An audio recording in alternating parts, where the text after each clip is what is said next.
Episode 102, Strength in Weakness. All big changes start with a swift kick in the ass. Join the journey of lifelong friends, John Curran and Tom Stewart, as they make conventional thought bend over and take a boot to the keister.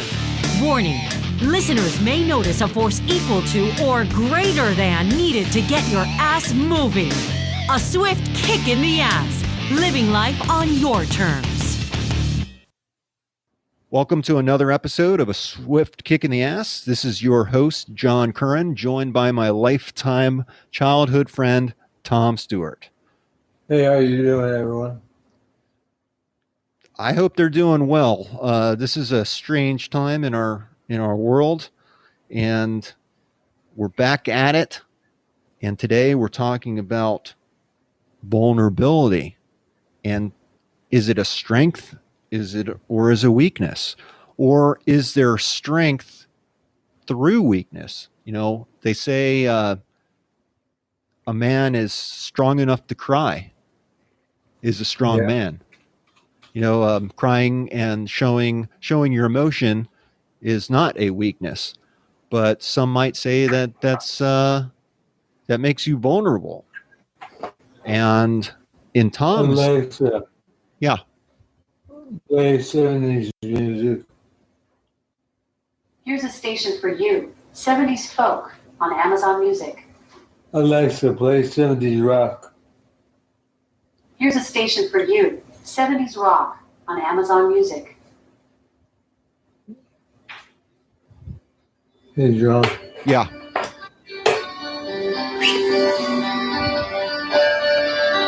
So I was thinking about vulnerability a lot lately, and one of the things that strikes me is when we were kids, like back in the 70s, you know, we had wacky khakis on our doorways.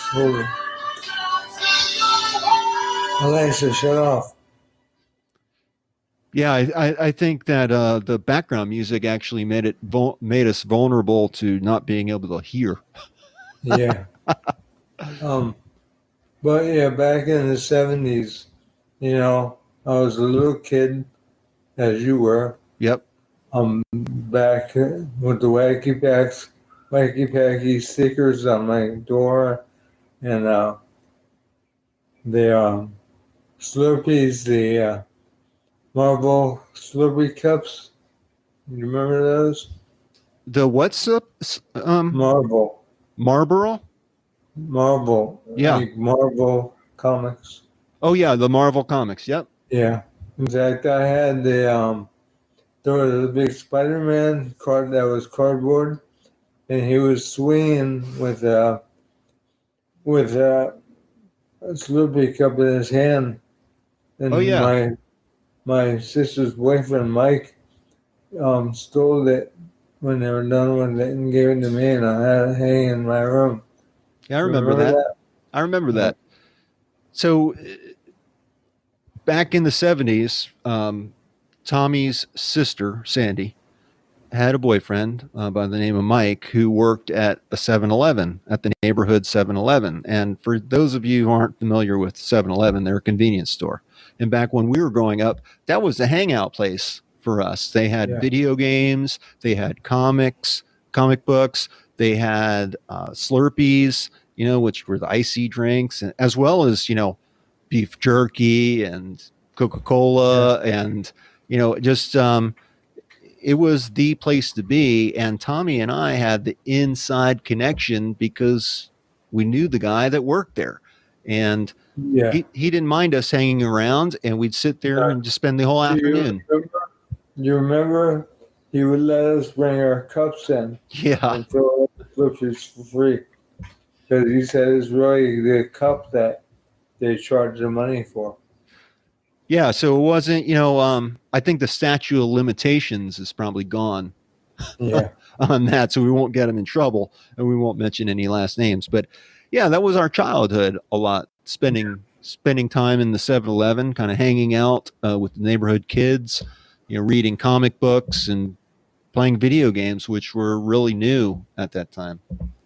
And at one time we had a kid that used to ride up to the 7-Eleven and buy us candy. We'd have to pay him back, but we had a candy store, remember? Yeah. So Tommy and I had my dad built us a fort, right? And is that where we had the candy store, or did we set up a stand? Out front. It was out on the side, close to the fort. But Okay. Yeah. So we had our we had a fort, which was kind of another place where he hung out. And we set up a candy stand. Yeah. We bought candy and sold it to the neighborhood kids. yeah. So how's this type of vulnerability? What I'm getting to is when I was a little kid, I wore jeans all the time, and I had white legs, and I'm just light skinned, and because I have blondish, strawberry blonde hair, so I inherited that white part. So for years I battled that, trying to get tan. Yeah. Because I get teased when I was a kid or going to school. It really affected me. So that was my vulnerability. And when I was like 16, I would try quick tan. Yeah. That stuff you rub on. Never worked. Didn't you try some pills or something once? Yeah. Didn't it turn you orange? Like a carrot? That's later on now. I'll get that in a second. So yeah, I tried all the quick tans, the suntan oil, and laying on that silver thing, trying to reflect stuff up. Yeah, so I used sun in my hair to make it more blonde.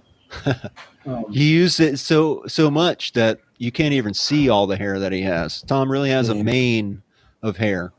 It's just so bleached. Yeah, I'm completely bald now, but come on, man. Back in the day, I had long curly hair with, I guess streaks of blonde. Run through it, but when I was in my 20s, I was really into bodybuilding, which they always had ads for suntan pills, and I laid the sun boost. Yep. Which were really bad for you. Surprised they got brain cancer and not skin cancer. Yeah. Skin cancer, I would have understood. But anyways, and so I bought the quercetin. It's a pill. It's basically beta carotene, the stuff that's found in shellfish and carrots.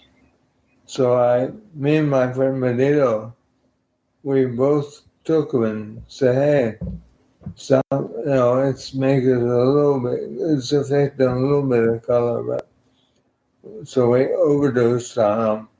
And I woke up with orange hands and orange feet.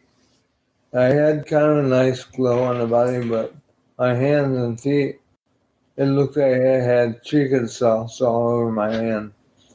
So I went through the drive-thru at Wendy's one time, and the girls were, oh, what's on that man's hand? And I was like, that's my hand.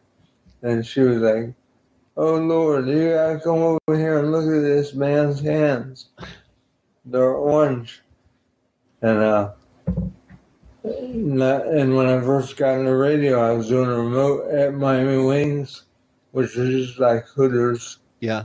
And I went to shake the DJ's hands, and he wouldn't shake my hands because he thought I was eating wings and had wing sauce in my hand. So I stopped taking that stuff. And eventually I faded. But. So how was this fit into vulnerability? Well, that was what I was real conscious of when I was a kid. It's like for anyone that has a big nose or wears glasses or whatever, So I'm sorry. I'm just trying to I'm just trying to think this through, and trying to repeat it so I make sure I understand. Yeah. So with vulnerability, I guess what I'm hearing is that I know vulnerability is just being susceptible to being hurt in some way. Open maybe to scrutiny of other people, or some type of weakness, perhaps that we perceive Yeah. with ourselves. Like Tommy said, with Tommy was self-conscious about your white skin, Yeah. your white pasty skin, right? That didn't do very well in the sun. No, especially when we were kids. Yeah. We go to the beach all day, and I remember I wore a football shirt. The kinds that have little holes in them. Remember those? I And remember that. end of the day, I had a sunburn with just little spots all over me. Yeah. Yeah, so Tommy had a vulnerable. I guess Tommy's skin tone left him vulnerable um, to sunburn, but it also left him vulnerable to um, being picked on by other kids. So there are different types of vulnerability. There's a physical type of vulnerability.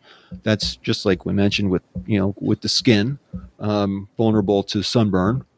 And we all have these things about us. Yeah, you had one when you were a kid. They used to call you Bentley, remember? Yep. Yeah, I remember. Yeah. I mean, those things that just hurt. That, you got to finally accept and love yourself for. But Yeah. So I guess what we're saying is that there's a whole world full of things, a world full of possibilities of being hurt.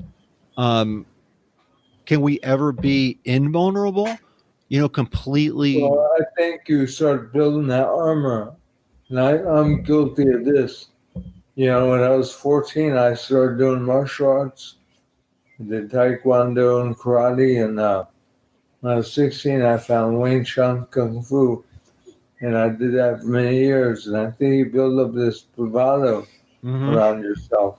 Even when I was older and I did Brazilian Jiu Jitsu, you get an attitude that you almost surround yourself with an aura that nothing's going to hurt you. Yeah, you're untouchable, right? Yeah. And as I noticed now that I'm in a wheelchair and I have brain cancer, but I've been more vulnerable and it seems to attract more people. It's like before I was scaring them off and I realized that, having this attitude, whether you're a bad boy or what, and by not having it anymore, more girls seem to be interested in me. And I don't mean that, I have a wife and I'm never going to do anything, but, wherever I go, she even comments, your fan club. I get people crouched around me, asking me questions, and, they say I'm inspirational. But, that's in cancer group. But, I think the more you remove that armor, the more vulnerability you show is real. It shows you're human. And people are attracted to authentic people. Yeah, and let's just face it. The world has taught us to build walls around Yeah. ourselves to protect ourselves, and when you do that and you build such strong walls, it keeps people out. Yeah. Um, and it doesn't really allow for people to come in and enter your world. I think that can be very lonely, um, because you can't share. And also, I know that, in ancient times, just knowing based on my reading about it, and dealing with castles, the castles were built as fortresses uh, to make the citizens of that area, or that the king's people, to make them less vulnerable to attack, to protect them. Um, but when you were locked inside that fort and your enemy was surrounding you and you couldn't get out of the fort, that's when the real troubles began. And that's where you start seeing, massive disease within the walls. You see people running out of food. You see, just a whole slew of problems. Staying within those walls does not make you strong. You have to be able to come out. You have to be able to come in and go. Come in and go out. There has to be freedom of movement. And I think showing your love or compassion is important traits that help that. Yeah, so it's, like I said earlier, there's different types of vulnerability, and some of it's physical, some of it's emotional. There are social vulnerabilities, just like Tom was saying about, we get picked on for, having a big nose, or having the color of our skin, or our hair, and it's never ending, and there's always something to pick on. And that does make you vulnerable, but it also makes you human. And I think maturity level really comes into it. When you're a kid, the kids can be merciless. They can pick, and pick. Back in my day, and your day too, Tommy, bullying was physical. Yeah. It was much more physical, I think, than it is today. Today, it seems to be much more like what I see just normal kids doing, and that is picking on each other and picking on their vulnerabilities. Well, they can use Facebook or the internet and chat, and that it's very easy to become the outsider in that kind of situation. Yeah. But as we grow older, maybe we become less vulnerable to social types of things that can hurt us, but we do become open to economic vulnerability. And I'm reminded of that really a lot lately with what's going on with the coronavirus, is that everyone, and this is not a political debate. This is not really up for discussion. Of course, it's just Tommy and I on here. You can't talk back if you wanted to. In any case, it caught a lot of people off guard. Like my kids, one day they were ready to go to school the next day, and the next day, oh no, you're not going to school. School's closed for the rest of the year. And your poor daughter is in her senior year. Yes. And this is on prom and graduation. Grad night. Yeah, and that's those are kind of rites of passage that we all look forward to. But it's not just the kids in the school, it's people who have jobs or lost their job overnight because of what's going on. I thank God that about 15 years ago, when my wife and I started getting serious about our the debt that we had, and we were several $100,000 in debt. If this would have happened to us 15 years ago, when we were in such debt, Tom, I'm not kidding. I think I would be in a body bag right now. I think that would have been the straw that broke the camel's back, and I don't know if I would have been strong enough to handle it. I just don't. It would have been unbearable. So I really have found a lot of compassion for people who are hurting right now, who were vulnerable. a lot of restaurant workers and Yes. my daughter works at Disney World. They closed Disney, and they've closed all the cruise ships, which is a big industry down here. And my wife kind of works around that field. And airline, we have a Fort Lauderdale airport right next to me here, and it affects everyone. Yeah. I agree. And the last the last main type of vulnerability is environmental.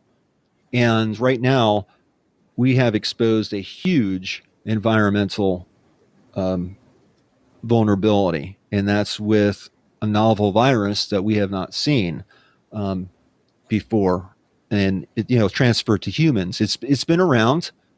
It's been around, but it never bothered humans before, and now it has. And it's new to us.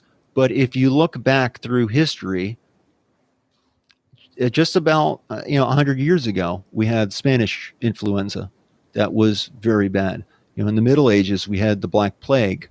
Um, you know, we have had this And has the happened before. smallpox. Yeah. We've been vulnerable to our to dangers in our environment, and none of this, I mean, will ever go away completely. We will never be totally invulnerable. There will always be something out there that's capable of hurting us. I don't say that Yeah. to scare people. I have to be extra careful with this Yes. because I'm on chemo, so it lowers your immune system. And so I'm especially, careful. I stay in, but I have to go get twice a week. I go to the Cancer Institute to get my infusion. Right.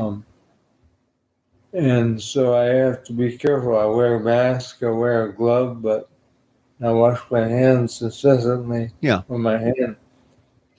Because really I can only use one hand. The other one's paralyzed, but the one I do have, I wash it constantly. Yeah, so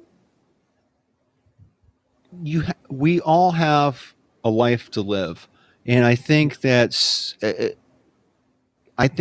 soon people will. I mean, we will have to get through this, and we will have to move on because people need to work. We need to eat. We all need, we need to get back on to life. We can't just sit around and watch Netflix all day. I know right now we have to. It's very important for us to, to flatten the curve and prevent the spread of the coronavirus. Is very important. That is a way of addressing our vulnerability. It's a step that we can take, just like Tommy was talking about wearing a mask. We can eat right. We can try to keep ourselves healthy. We can try to remove ourselves from people who may also be sick, and also create other barriers or other walls around us, to be safe. It's good to protect yourself. It's good to have defense mechanisms. But and the other thing that's hitting people a lot right now is fear. Yes. And I treat this just like I do my cancer. What I can change, I'll change. It's my diet. But there's things you can't change. Like I have cancer, but I can't change yet. But I'll do my best to try to fight it by doing chemo and following directions of the doctor, eating right, and working out, exercising. Yeah. Yeah, and also what you're doing is you're taking your social, you're taking what you have learned and going out and speaking with others who also have illness and are serving as inspiration for them to, because they're going through a lot of what you're going through. You have a And I lot to know share. You're that, trying to help people. yeah. And I know a lot of other podcasts have talked about Stoicism Yeah. and the Stoic philosophy. And I use that all the time. There's things you can change, there's things you can't change. Don't worry about the things you can change. Yeah. Change the ones you can.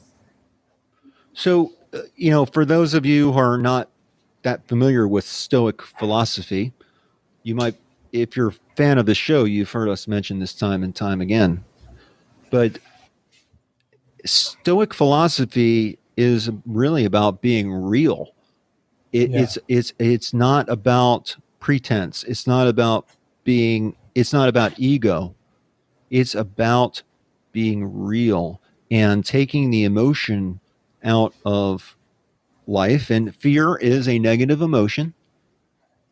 And living your life that way, not living your life in fear, doing what is right, and also trying to improve your life and improve the life of others. Yeah, being authentic is very important. And it ties in with vulnerability because when you're vulnerable, you're more authentic. Yeah, and I mean, you're totally right, Tommy. So many times I think we put on a mask, or we put on a brave face, and we don't show our true emotions because maybe we're scared of what other people will think. Maybe I have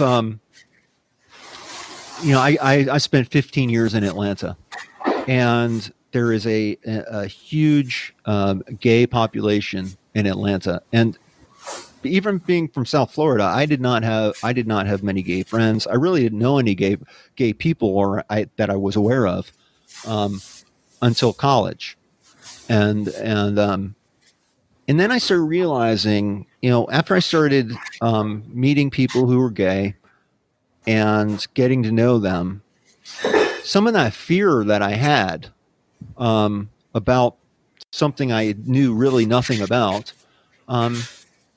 I really gained a lot of respect, because I think that, and again, this isn't a religious thing. It's not it's not meant to be political or religious. It's just my viewpoint.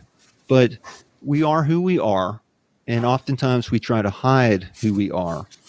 And when we can present to the world a more accurate picture of who we are, we do make ourselves more vulnerable, but we also find strength in being that. I agree.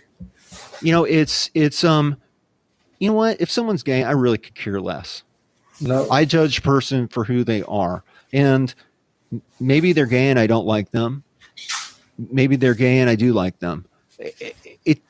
Their being gay really doesn't matter.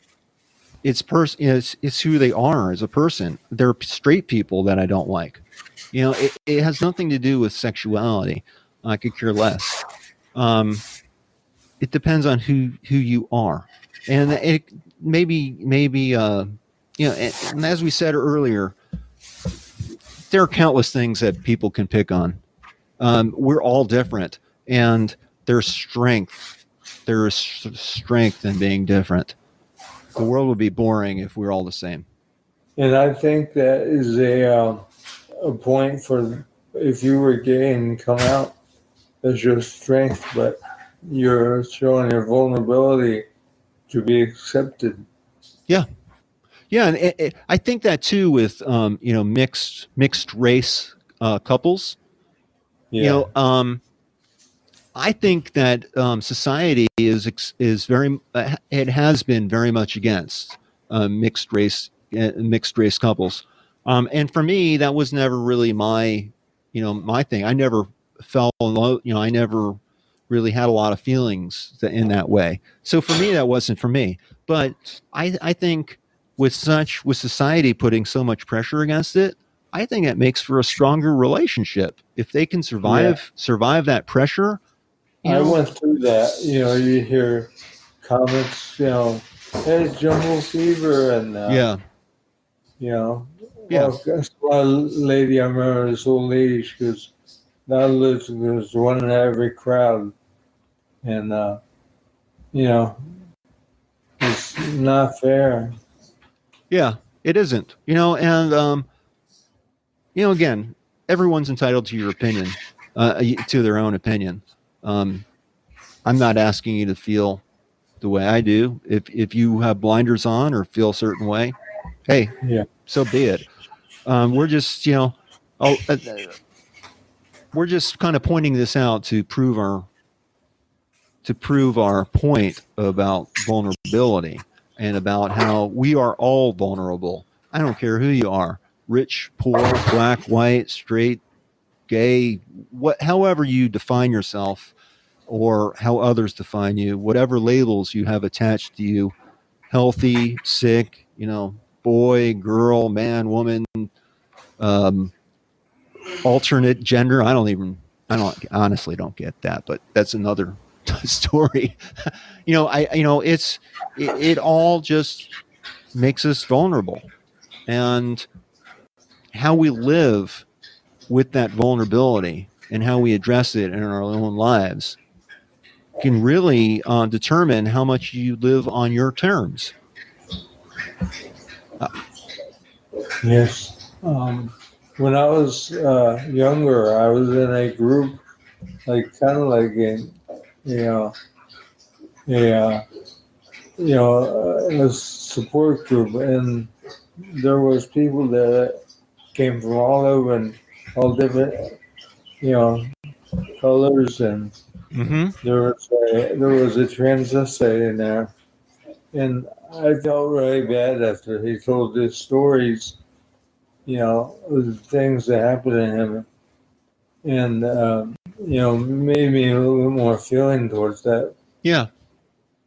But yeah, I mean, at the end of the day, I think that we're all just people, and we're all just trying to find our own way through this world.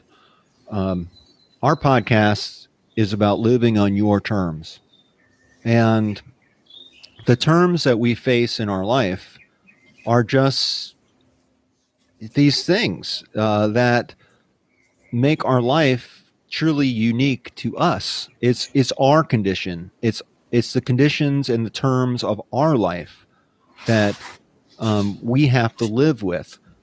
My terms are different than Tommy's. Tommy's are different than mine. We do the best that we can to control them and to negotiate better terms.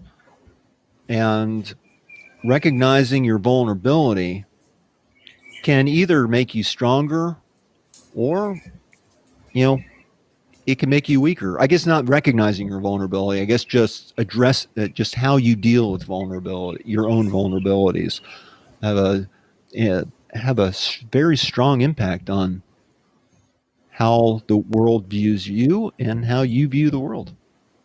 yes, so I almost advise to look at yourself, take off your armor, give it a chance, be who you are.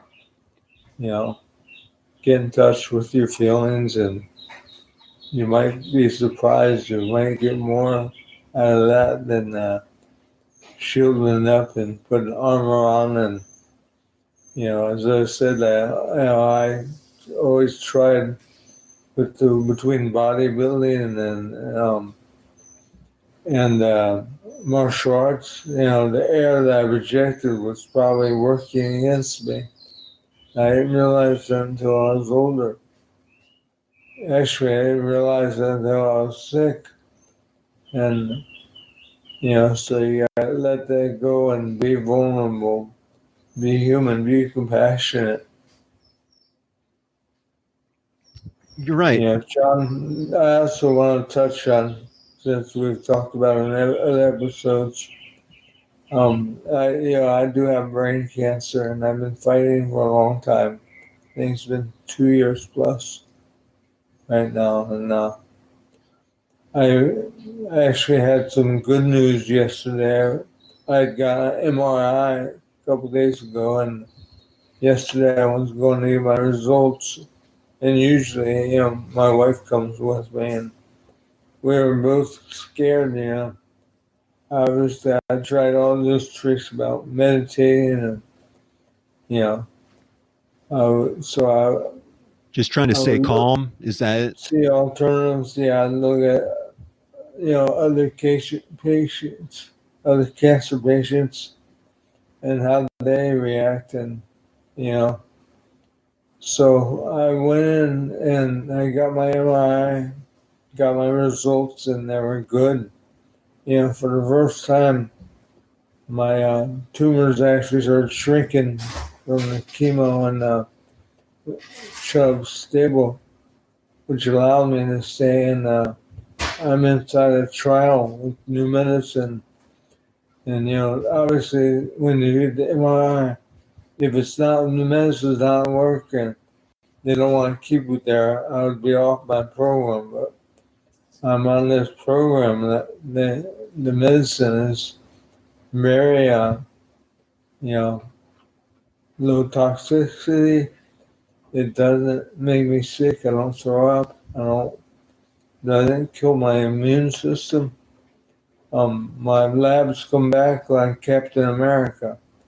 I'm always strong, and so I really wanted to stay on this program because the more I can treat it, the more stable I can be and wait for something that come down the road. Yeah. So that was all good news. So I was able to keep it stable. Had to be stable, or I had to shrink it in order to stay on the trial. And luckily, I stayed on the trial. Tom, I bet you never in your life hoped for shrinkage.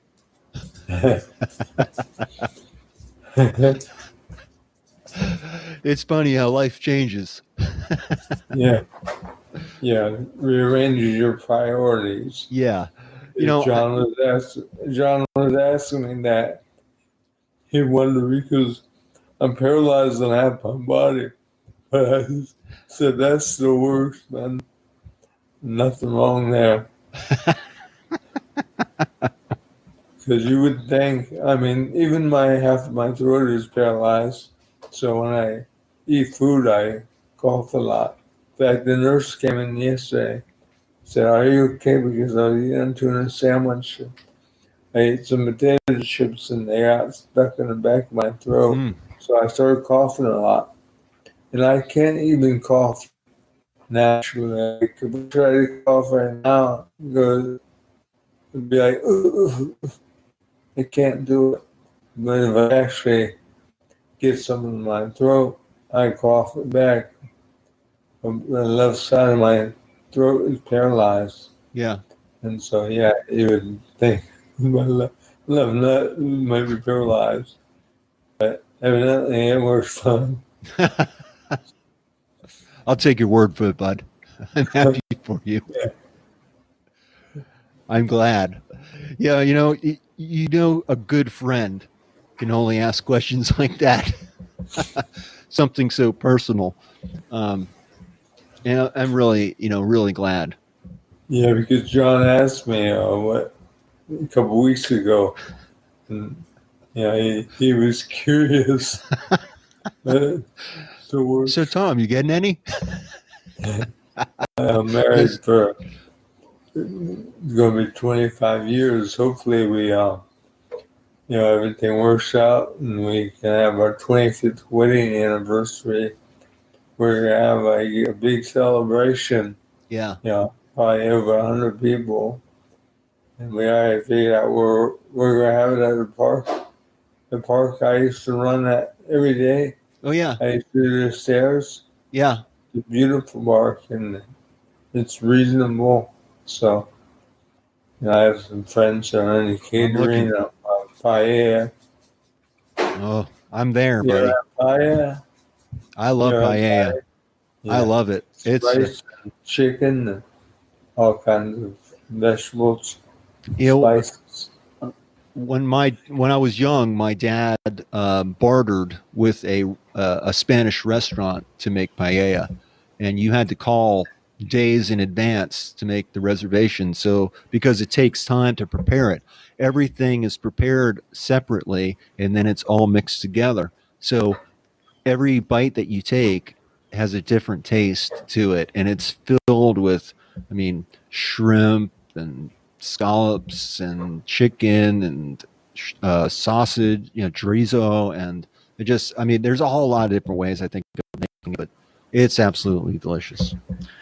Yeah, my friend has a business that is based on that. He does catering, but that's all he does is has a big bowl, and he cuts chicken up and throws in with rice, and he makes more money at that business than he did. He worked at the radio station with me, but that Making was me hungry. more, yeah. Yeah, yeah, it's making my that, and see, I feel very vulnerable now because I'm hungry. It's making me hungry. Um, totally wrong use of the word. Yeah. Oh, John has to tell us. John has a new dog, and I love dogs too. I have a dog, Simba, that's up on the couch with me right now. But um, John was telling me a good story about his dog. Let me hear that story again, John. What story was that? About scratching your dog when you're sleeping in bed. Oh, dude. Okay, I guess I have to tell it. And it's funny. Sometimes you open yourself up, and it makes yourself vulnerable to having to retell a story that you never imagined telling a soul. So back in college, I had a dog. His name was Ringo. He was a big Weinerheimer. He was about a 110-pound dog. I think he was mixed with retriever, so he wasn't purebred, but a great dog. And back then, I wore glasses, really thick reading glasses, or really thick glasses. And Ringo and I had a routine every night. I'd crawl up into bed. He'd jump up at the end of the bed, put his nose down near my feet, and just kind of like rub his nose up alongside me, and lay down, and then he'd roll over and I'd give him a tummy rub, and I'd go to bed, go to sleep. So, this happened every night, night after night after night. Well, this one night, I go and I do that, and he jumps up and he rubs his nose down side of me, and I'm like, oh, okay, let me turn off the light. And I turned off the light on the nightstand next to me, and I put my glasses on the nightstand, and I rolled back over and started rubbing. I started giving a little, kind of scratch underneath his chin a little bit. Kind of just petting my dog. Although it wasn't his chin you were scratching, right? Yeah. Then I heard noise coming down from near my feet. I heard him like snort or moan. I don't know what he was doing, but then I started. It's better with you if you have the visual, because I'm making like a hand, like kind of grasping, like trying to figure out, feeling around, trying to figure out, and I'm like, I realized very quickly, Ringo, you dirty dog, you turned around. I wasn't scratching his chin. I was playing with his balls on the other hand. And I thought, man, that was so. I mean, now I was like, Ringo, you dirty dog, and I think he laughed. I think he laughed at me, but I swore to myself I would never tell anyone. And you know what? I told people the very next day. It's just so funny. But even your dog um, will exploit your vulnerabilities. You Yeah. know, I let my defenses down.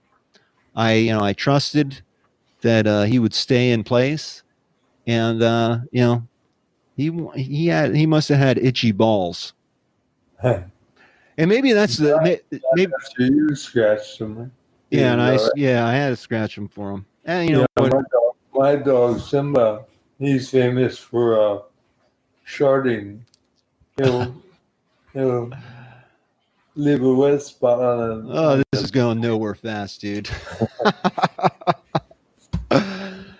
Well, how many times Jen has woken me up? We got to change the sheets. It's always a shard. In any case, I think it's probably time we wrap this up. Yeah. Because otherwise we're going to start ending. I'm going to end this. I'm going to change the name of this podcast to the Sharding Dog or Scratch My Balls. So, I just, I thought we'd just kind of try to wrap this up a little bit with vulnerability. We've said a couple times now, vulnerability, we're always going to be vulnerable with something. And there are physical, social, economic, and environmental types of vulnerability. So you're not necessarily going to rid yourself and become invulnerable. You're not unbreakable. You're not ever going to be totally kept from harm or the possibility of harm. So we have to make some choices, and we should take the emotion out of it. And you should ask yourself, is this something that you can change? Is this something that you can actually do something about? If Tommy's pasty skin, he was trying to do something about it. And at that time, the options to him were to look like a carrot. To take a, we can laugh about it now, but, he took a step. He recognized that that's something he wanted to change. It was important to him to change. And that was the second thing I was going to mention, to ask yourself, how important is this to you? Change is not easy and it's not guaranteed. You have to be focused. You have to be dedicated, and it has to be possible to change. I like to play Iron Man. Iron Man by Black Sabbath on Amazon Music. Yeah, even Tony Stark had to raise his face mask so you could see his expressions. Yeah. That's one thing. Let's turn off. Yeah, so, are you being too rigid? Are you being Iron Man, and you think your defenses are so strong, yet you're not letting anyone in, and really you're setting yourself up for a lot of hurt, I think, in the longer term, because it's not sustainable. If you're going to lock yourself into your castle and in your fortress and never leave and never let anyone in, it's going to be a very cold and lonely existence. Now, we're not talking about right now. We have to stay in. We have to keep our distance from one another. But this will pass. Yeah. This will pass. And let's all take this as a learning experience, and let us assess our vulnerabilities. Let us assess what risks we have in our lives, and what are we going to do about them as we try to negotiate better terms for our own lives. Well said. So this is John, joined by my childhood friend, Tom. And I think we're at the end of another episode of A Swift Kick in the Ass. Thanks. So thank you, and keep healthy, stay healthy, and keep living on your terms. Keep kicking ass. Talk to you later. Bye. Bye. We hope you've enjoyed this episode of A Swift Kick in the Ass, and that today's topic inspires you to get your ass moving and living on your terms. Please take a moment to rank this episode on iTunes or wherever you get this podcast. Follow us on Facebook, Twitter, and Instagram. Visit our website, at aswiftkickintheass.com. Have a great day.